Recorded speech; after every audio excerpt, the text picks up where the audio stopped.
கல்யாணத்திற்கு வந்திருக்கக்கூடிய அனைவருக்கும் ஒரு அறிவிப்பு என்னன்னா, யாரும் நகை செய்ய வேண்டாம், நகை எங்களுக்கு வேண்டாம். என்ன கோபி என்ன இப்படி சொன்னா? நகையை மொய்யா செய்ய வேணாம், எங்களுக்கு அவசரப்படாத, செய்யணும்ல. நீங்க செஞ்சிருக்கீங்க, திருப்பி செய்ய வேணாமா? வேணாம், எனக்கு வேணாம்யா. இல்ல காலங்காலமா வர நடைமுறை எப்படிங்க திடீர்னு மாத்த முடியும்? நான் மாத்துறேன்.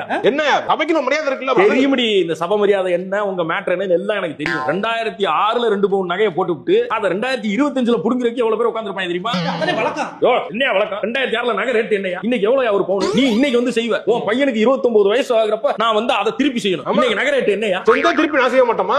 நீயே செய்ய போறியா? சொல்றேன், இப்படி பண்ணி தான் எங்க அப்பா கடனா வாங்கி செய்முறை செய்யறேன்னு அழிஞ்சாரு. அதனால நான் யாருக்கும் செய்ய மாட்டேன். நீங்க எல்லாம் விருப்பப்பட்டு செஞ்சா செய்யுங்க, ஆனா திருப்பி செய்ய மாட்டேன். இப்படி சொன்னா எப்படி? அப்ப இப்படி சொல்றேன், நகை செய்யறத திருப்பி செய்யறதுதான். நாங்க 2 போட்டா நீங்க ஒரு 3 போடணும். 2 போட்டா 3 போடுறதுக்கு இது என்ன கேம்பிளிங் ஐயா? இல்ல பிக்ஸட் டெபாசிட் வச்சு நடத்திக்கிறேன். அப்படியே போடுங்க, வச்சு போடுற செயினை வச்சுக்கிட்டு எங்க கல்யாணத்துக்கு போடுங்க. அப்படி போட்டா என்ன சொல்லுவ?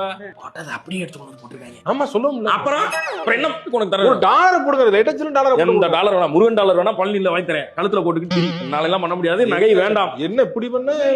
ஏன்னா நகை செஞ்சு அப்படி ஒரு சொந்தமே வேணாம், நகையே வேணாம். வேணாடா, விட்டுருக்கடா. நகையால பாதி பேர் வாழ்க்கை அழியுதுடா, விட்டு.